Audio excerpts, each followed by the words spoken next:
কবরের মাটি জাহান্নামের ধয়, জাহান্নামী আসামিকে ধর। ও মাটি দুই পার্শ্ব থেকে জোরে জোরে চাপ দাও। একটা মশার কামড় সহ্য করতে পারি না, কবরের চাপ কেমন করে সহ্য করবো রে বাবা। ওই দিন যদি আল্লাহ না করুন তুমি আমি পড়িয়া যাই, আজকে কত সম্মান, মানুষ আমারে কত সম্মান করে, আমাকে বক্তা বলিয়া কত সম্মান, কত মানুষ সম্মানের জায়গায় বসায় দেয়। কিন্তু আমি তো নিজে তাকায়া দেখলাম, জীবন ভর যত নামাজ পড়লাম, আসলে নামাজের মতো নামাজ পড়তে পারি নাই। যেই নামাজে সাহাবায়ে কেরাম মাওলার সাথে দিদার হয়ে যাইত, ওই রকম একটা সেজদা আজ পর্যন্ত দিতে পারি নাই।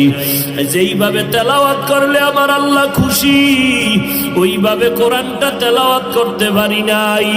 জীবনে মোনাজাত কত দিলাম, কলিজা ফাটা কান্না দিয়ে আমার মাওলার জন্য মোনাজাত দিতে পারি নাই। কারণ কাঠগড়ায় দাঁড়াইলে জাহান্নামে না গিয়া জান্নাত পাওয়া যাবে না। কারণ হিসাবের কাঠগড়া বড় কঠিন হবে। একদিকে জাহান্নামের আওয়াজ শুরু হয়ে যাবে, একদিকে সূর্যের গরমের তাপ শুরু হয়ে যাবে, একদিকে আল্লাহ রাগান্বিত আওয়াজ দিতে থাকবেন। এমন অবস্থায় হাসরের ময়দানটা থরথর করে কাঁপতে থাকবে, গুনাহগার গুলো লাফানো থাকবে, চোখের পানি পড়বে, রক্ত পড়বে। আম্মা জান আয়েশা বলেন, দেখি নবী ঘরের মধ্যে বসে বসে গুনগুন করে কান্না করেন। আমি জিজ্ঞাসা করলাম, নবী আপনি কাঁদেন কেন, কি কারণে কাঁদেন? নবী বলেন, আয়েশা হাসরের ভয়ঙ্কর অবস্থার কথা মনে পড়েছে, এই জন্য আমি সহ্য করতে না পেরে কান্না করি। কেমন ভয়ঙ্কর অবস্থা হবে?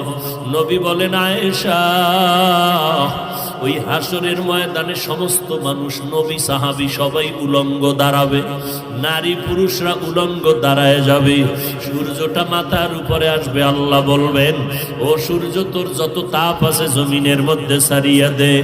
ওদিকে জাহান্নামের আওয়াজ, জাহান্নাম বলবে, আল্লাহ বেনামাজি গুলো কই, গুনাহগার গুলো আমার পেটে দাও, আমার পেটে বড় ক্ষুধা, সহ্য করতে পারি না। আল্লাহ বলবেন, ও ফেরেশতারা জাহান্নামের গলায় ৭০,০০০ শিকল লাগাইয়া পেছনে টেনে ধর, যদি সামনে আগে আমি বিচার শেষ করতে পারবো না।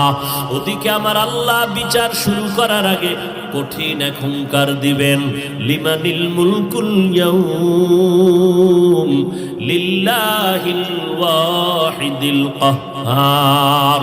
মদিনার নবী বলেন, আয়েশা এমত অবস্থায়